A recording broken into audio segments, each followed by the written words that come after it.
Praise the Lord. Hallelujah. സ്തോത്രം സ്തോത്രം സ്തോത്രം സ്തോത്രം സ്തോത്രം. കർത്താവിന്റെ അതിപരിശുദ്ധമായ തിരുനാമം ഈ അനുഗ്രഹിക്കപ്പെട്ട പ്രഭാതത്തിൽ വാഴ്ത്തപ്പെടുമാറാകട്ടെ. ആമേൻ. നമുക്ക് ഒരുമിച്ച് 2024 ഓഗസ്റ്റ് മാസം 1 തീയതി വ്യാഴാഴ്ച പ്രഭാതത്തിൽ കർത്താവിനെ ആരാധിക്കുവാൻ, കർത്താവിനെ സ്തുതിക്കുവാൻ സ്വർഗീയ പിതാവ് ഒരുക്കി തന്നിരിക്കുന്ന നല്ല സമയത്തിനായിട്ട് നമുക്ക് നന്ദിയോടെ സ്തോത്രം ചെയ്യാം. സ്തോത്രം സ്തോത്രം സ്തോത്രം സ്തോത്രം സ്തോത്രം സ്തോത്രം സ്തോത്രം. കഴിഞ്ഞ പകൽക്കാലം മുഴുവൻ നമ്മുടെ കർത്താവ് നമ്മളെ കാത്തുപരിപാലിച്ചു. കരങ്ങളെ ഉയർത്തി കർത്താവിനൊന്ന് സ്തോത്രം പറഞ്ഞ് നന്ദിയോടെ സ്തോത്രം സ്തോത്രം സ്തോത്രം സ്തോത്രം സ്തോത്രം സ്തോത്രം സ്തോത്രം. രാത്രികാലം നല്ല ഉറക്കം തന്ന് കർത്താവ് നമ്മളെ അനുഗ്രഹിച്ചു. കരങ്ങൾ ഉയർത്തി കർത്താവിന് സ്തോത്രം പറഞ്ഞാണ്ട് സ്തോത്രം സ്തോത്രം സ്തോത്രം സ്തോത്രം സ്തോത്രം സ്തോത്രം സ്തോത്രം. ഈ പ്രഭാതത്തിൽ ആരോഗ്യത്തോടെ നമ്മളെ എഴുന്നേൽപ്പിച്ചതിന് കർത്താവിന് സ്തോത്രം ചെയ്യാം. ഞാൻ കിടന്നുറങ്ങി, കർത്താവ് എന്നെ ഉണർത്തി എന്ന് പറയാൻ കഴിയുമെങ്കിൽ നിങ്ങളുടെ കരങ്ങളെ ഉയർത്തി സന്തോഷത്തോടെ ദൈവത്തിന് സ്തോത്രം പറഞ്ഞാണ്ട് സ്തോത്രം സ്തോത്രം സ്തോത്രം സ്തോത്രം സ്തോത്രം സ്തോത്രം. ഈ പകൽക്കാലം ക്രിസ്തുയേശുവിൽ നമ്മളെ ജയത്തോടെ നടത്തുന്ന ദൈവത്തിന്, സന്തോഷത്തോടെ ആനന്ദത്തോടെ നമ്മളെ കൈപിടിച്ച് നടത്തുന്ന കർത്താവിന് നമുക്ക് നന്ദിയോടെ സ്തോത്രം ചെയ്യാം. Hallelujah hallelujah. നന്ദിയോടെ സ്തോത്രം സ്തോത്രം സ്തോത്രം സ്തോത്രം സ്തോത്രം സ്തോത്രം സ്തോത്രം. കർത്താവെ, ഞങ്ങളങ്ങേ ആരാധിക്കുന്നു, ഞങ്ങളങ്ങേ സ്തുതിക്കുന്നു, ഞങ്ങൾ അങ്ങേക്ക് നന്ദി പറയുന്നു. അങ്ങ് ചെയ്ത എല്ലാ ഉപകാരങ്ങൾക്കും, അങ്ങ് നടത്തുന്ന വിധങ്ങൾക്കും ഞങ്ങൾ അങ്ങേക്ക് നന്ദി പറയുന്നു. പിതാവെ, അങ്ങേ ആരാധിക്കുന്നു, പിതാവെ അങ്ങേ സ്തുതിക്കുന്നു, പിതാവെ അങ്ങേക്ക് നന്ദി പറയുന്നു. അങ്ങ് നടത്തുന്നതിനായിട്ട് സ്തോത്രം, അങ്ങ് പുലർത്തുന്നതിനായിട്ട് സ്തോത്രം, അങ്ങ് സൂക്ഷിക്കുന്നതിനായിട്ട് സ്തോത്രം. തന്ന എല്ലാ നന്മകൾക്കും നന്ദി പറയുന്നു. അങ്ങ് ഞങ്ങളെ കൈപിടിച്ച് നടത്തിക്കൊണ്ടുപോകുന്ന കൃപകൾക്ക് സ്തോത്രം. അങ്ങേ ആരാധിക്കുന്നു, അങ്ങേ സ്തുതിക്കുന്നു, അങ്ങേക്ക് സ്തോത്രം ചെയ്യുന്നു. നമുക്ക് ഒരുമിച്ച് പ്രാർത്ഥിക്കാം. അതിനു മുമ്പ് സങ്കീർത്തനം 9 ഞാൻ പൂർണ്ണ ഹൃദയത്തോടെ കർത്താവിനെ സ്തുതിക്കും, കർത്താവിന്റെ അത്ഭുതങ്ങളെയൊക്കെയും ഞാൻ വർണ്ണിക്കും. ഞാൻ കർത്താവിൽ സന്തോഷിച്ചുല്ലസിക്കും. അത്യുന്നതനായുള്ളവേ, ഞാൻ കർത്താവിന്റെ നാമത്തെ കീർത്തിക്കും. കർത്താവിന്റെ കാര്യവും വ്യവഹാരവും നടത്തിയിരിക്കുന്നു. കർത്താവ് നീതിമാന്മാരെ വിധിച്ചുകൊണ്ട് സിംഹാസനത്തിൽ ഇരിക്കുന്നു. നമുക്കൊരുമിച്ച് പ്രാർത്ഥിക്കാം. ഈ നല്ല പ്രഭാതത്തിനായിട്ട് കർത്താവിന് നന്ദി പറയാം. അപ്പാ, ഞങ്ങൾ ഒരുമിച്ച് ഈ പ്രഭാതത്തിൽ അങ്ങേക്ക് സ്തോത്രം ചെയ്യുന്നു. യേശുക്രിസ്തുവിന്റെ നാമത്തിൽ ഞങ്ങൾ അങ്ങനെ പൊന്മുഖത്തേക്ക് നോക്കുന്നു. ഇന്ന് ഈ ശബ്ദം കേൾക്കുന്ന എല്ലാവർക്കും വേണ്ടി പ്രാർത്ഥിക്കുന്നു. ഓരോരുത്തരെയും അപ്പയുടെ കരങ്ങളിലേക്ക് തന്ന് പ്രാർത്ഥിക്കുക. അവരുടെ ഓരോ ആവശ്യങ്ങളിലും ഇന്ന് പകൽക്കാലം അപ്പയുടെ കൈ നീട്ടുന്നതിനായിട്ട് സ്തോത്രം ചെയ്തു. അങ്ങ് അത്ഭുതങ്ങളെ ഇന്ന് പകൽക്കാലം തന്റെ മക്കൾക്ക് വേണ്ടി ചെയ്യുന്നതിനായിട്ട് സ്തോത്രം. അവരുടെ സകല ആവശ്യങ്ങളിലും ദൈവിക ഇടപെടലുകൾ ഇന്ന് പകൽക്കാലം ഉണ്ടാകുന്നത് ഓർത്ത് ഞങ്ങൾ സ്തോത്രം ചെയ്യുന്നു. കർത്താവെ, ഇന്ന് തന്റെ കുഞ്ഞുങ്ങൾ ഫേസ് ചെയ്തുകൊണ്ടിരിക്കുന്ന പ്രധാനപ്പെട്ട വിഷയങ്ങളുടെ മേൽ അങ്ങ് അത്ഭുതം ചെയ്യണമേ. ഹല്ലേലൂയ. നന്ദിയോടെ സ്തോത്രം ചെയ്തു, നന്ദിയോടെ സ്തോത്രം ചെയ്യുന്നു, നന്ദിയോടെ സ്തോത്രം ചെയ്യുന്നു. യേശുക്രിസ്തുവിന്റെ നാമത്തിൽ അസാധ്യങ്ങൾ ഇന്ന് സാധ്യമാകട്ടെ.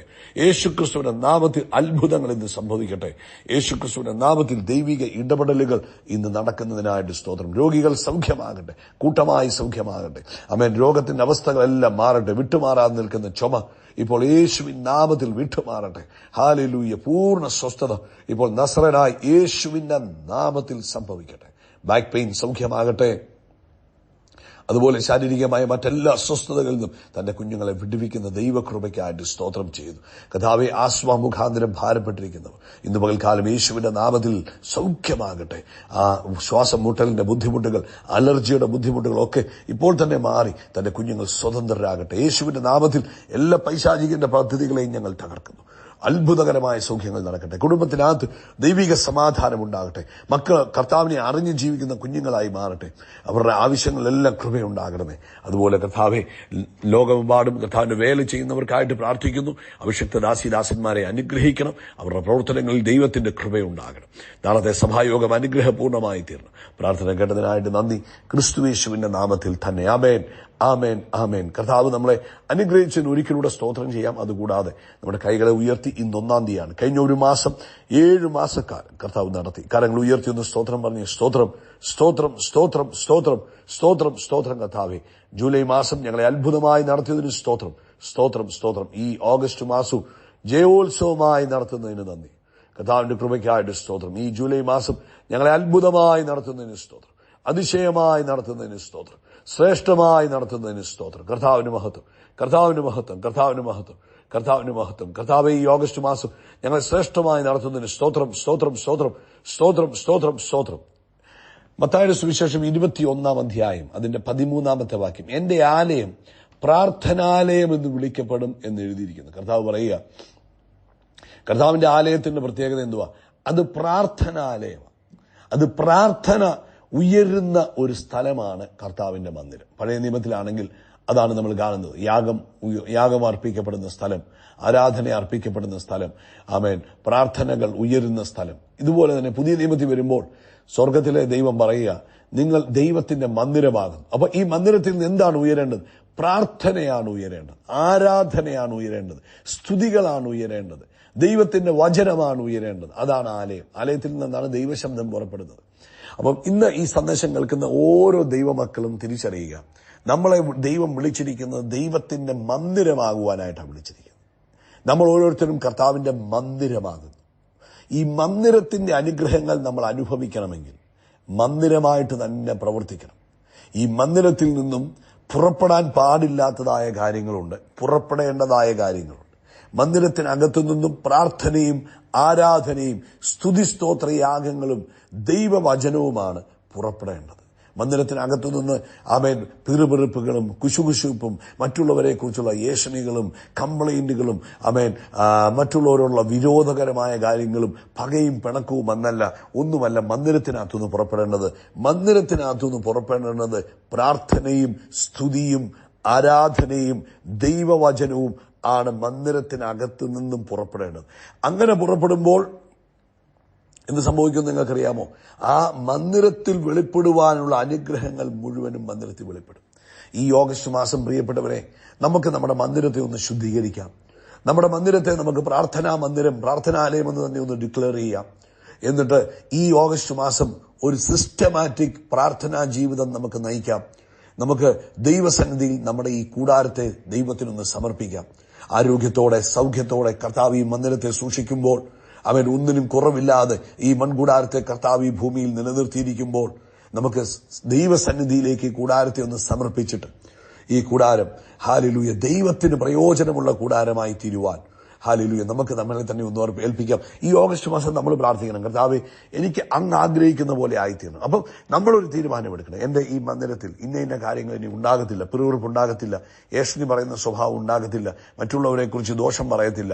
ആമേൻ. ഇത് പ്രാർത്ഥിക്കുന്ന സ്ഥലമായിരിക്കും, ദൈവവചനം ഉയർത്തുന്ന സ്ഥലമായിരിക്കും, ആരാധന ഉയർത്തുന്ന സ്ഥലമായിരിക്കും, സ്തുതിസ്തോത്ര യാഗങ്ങൾ ഉയർത്തുന്ന സ്ഥലമായിരിക്കും. അപ്പൊ അതിനുവേണ്ടി നമ്മൾ എന്ത് ചെയ്യണം? ഒരു ടൈം ടേബിൾ തന്നെ സെറ്റ് ചെയ്യണം. രാവിലെ ഇത്ര മണിക്ക് എഴുന്നേൽക്കുന്നു, ഇത്ര മണി മുതൽ ഇത്ര മണി വരെ ഞാൻ പാട്ടുപാടി ദൈവത്തെ ആരാധിക്കും. അതിനുശേഷം ഞാൻ പ്രാർത്ഥിക്കും. അതിനുശേഷം ഞാൻ ദൈവവചനം ധ്യാനിക്കും. പിന്നെ അടുത്ത കാര്യങ്ങൾക്ക് ശേഷം വീണ്ടും അടുത്ത സമയം സെറ്റ് ചെയ്യുന്നു. ഒരു ദിവസം ഒരു 4, 5, 6 പ്രാവശ്യം അല്ലെങ്കിൽ 7 പ്രാവശ്യമെങ്കിലും ഈ മാസം പ്രാർത്ഥനയ്ക്ക് വേണ്ടി, ആരാധനയ്ക്ക് വേണ്ടി, ദൈവവചന ധ്യാനത്തിനു വേണ്ടി നിങ്ങളുടെ സമയം മാറ്റിവെക്കണം. പ്രിയപ്പെട്ടവർ, ഇത് നിങ്ങളുടെ അനുഗ്രഹത്തിന് വേണ്ടി പറയുന്നതാണ്. അവരവർ ഇപ്പൊ ഞാൻ എക്സസൈസ് ചെയ്താൽ എന്റെ ശരീരത്തിന് ഗുണം ചെയ്യും. ഞാൻ എഴുന്നേറ്റ് ഡംബൽസ് ഒക്കെ എടുത്ത് എന്റെ ബോഡി ബിൽഡ് ചെയ്യാമെങ്കിൽ എനിക്ക് മസിൽസ് ഡെവലപ്പ് ചെയ്യാം.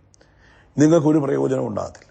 അതുപോലെ തന്നെ നിങ്ങൾ പ്രാർത്ഥിക്കാമെങ്കിൽ, നിങ്ങൾ ഈ സ്പിരിച്വൽ എക്സസൈസ് ചെയ്യാമെങ്കിൽ നിങ്ങൾക്ക് ആത്മീകമായ വളർച്ചയുണ്ടാകും. അപ്പൊ ഈ ഓഗസ്റ്റ് മാസം ഇന്ന് 1-ാം തീയതിയല്ലേ, ഒരു തീരുമാനമെടുത്ത് ഇന്ന് മുതൽ ഞങ്ങളുടെ വീട്ടിൽ ഞാൻ എന്റെ വ്യക്തിപരമായ പ്രാർത്ഥന, എന്റെ കുടുംബ പ്രാർത്ഥന, എന്റെ സഭ, ഇതെല്ലാം ഇങ്ങനെ ഞങ്ങൾ പ്രാർത്ഥിക്കും എന്നൊരു തീരുമാനമെടുക്കണം. ഒരു പ്രാർത്ഥനയുടെ മാസമായി ഈ മാസം അങ്ങോട്ട് മാറട്ടെ. എന്താ ചെയ്യുന്നത്? രാവിലെ ഇത്ര സമയം ഞാൻ പ്രാർത്ഥിക്കും, ഇത്ര സമയം ദൈവവചനം ധ്യാനിക്കും, അതിന് മാറ്റം വരുത്തരുത്. ഇത്ര സമയം ഞാൻ പാട്ടുപാടി ദൈവത്തെ ആരാധിക്കും. അതിനുശേഷം പിന്നെ ഇത്ര മണിക്ക് ഞാൻ വീണ്ടും ചെയ്യും. അതിനുശേഷം വീണ്ടും ഇത്ര മണിയാകുമ്പോൾ അത് നിങ്ങൾ തന്നെ സെറ്റ് ചെയ്യണം. നിങ്ങളുടെ സാഹചര്യങ്ങളെ അനുസരിച്ച് അറ്റ്ലീസ്റ്റ് ഒരു 3 നേരമെങ്കിലും ഒരു ദിവസം ദൈവവചനം ധ്യാനിക്കാനും പ്രാർത്ഥിക്കാനും പാടാനും സമയമെടുക്കണം. അത് കൂടുതൽ ചെയ്യാൻ പറ്റുമെങ്കിൽ ഏറ്റവും നല്ലത്. ഈ മാസം അങ്ങനെ ചെയ്താട്ടെ. നിങ്ങളുടെ ജീവിതം അനുഗ്രഹപൂർണ്ണമായി തീരും. നിങ്ങളുടെ കുഞ്ഞുങ്ങൾ അനുഗ്രഹിക്കപ്പെടും. ഈ മാസം നമുക്ക് പ്രാർത്ഥനാ മാസം എന്ന് അങ്ങ് ഡിക്ലെയർ ചെയ്യാം.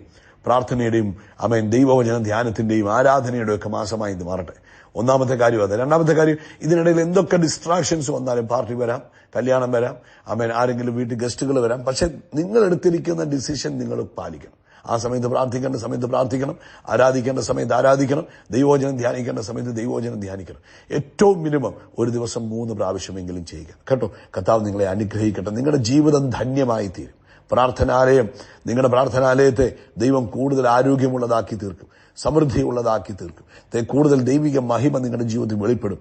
കൂടുതൽ ദൈവത്തിന്റെ ഫേവറും കൃപയും നിങ്ങളോട് ഒഴുകുവാൻ തുടങ്ങും. അതിന് കാരണമായി തീരട്ടെ കേട്ടോ. അതുകൊണ്ട് ഈ മാസം പ്രാർത്ഥനയുടെ മാസമായി ആമേൻ കൂടുതൽ ദൈവസന്നിധിയിൽ നിന്ന് പ്രാർത്ഥിക്കുക, കർത്താവിനോട് ചേർന്ന് നടക്കുക, പ്രാർത്ഥിക്കാം, നമുക്ക് കർത്താവിനെ ആരാധിക്കാം, നമുക്ക് ദൈവവചനം ധ്യാനിക്കാം. സിസ്റ്റമാറ്റിക് ആയിട്ട് ഈ മാസം ചെയ്താട്ടെ. കർത്താവ് അനുഗ്രഹിക്കട്ടെ. യേശുക്രിസ്തുവിന്റെ നാമത്തിൽ അത്ഭുതങ്ങൾ നടക്കും, അടയാളങ്ങൾ നടക്കും, വീര്യപ്രവൃത്തികൾ നടക്കും. നമ്മൾ വിശാലമാകും, നമ്മൾ ഉയർച്ച പ്രാപിക്കും. We are blessed, we are really blessed, we are permanently blessed and highly favoured. August the month of prayer. Amen. August പ്രാർത്ഥനയുടെ മാസം. ദൈവം അനുഗ്രഹിക്കട്ടെ.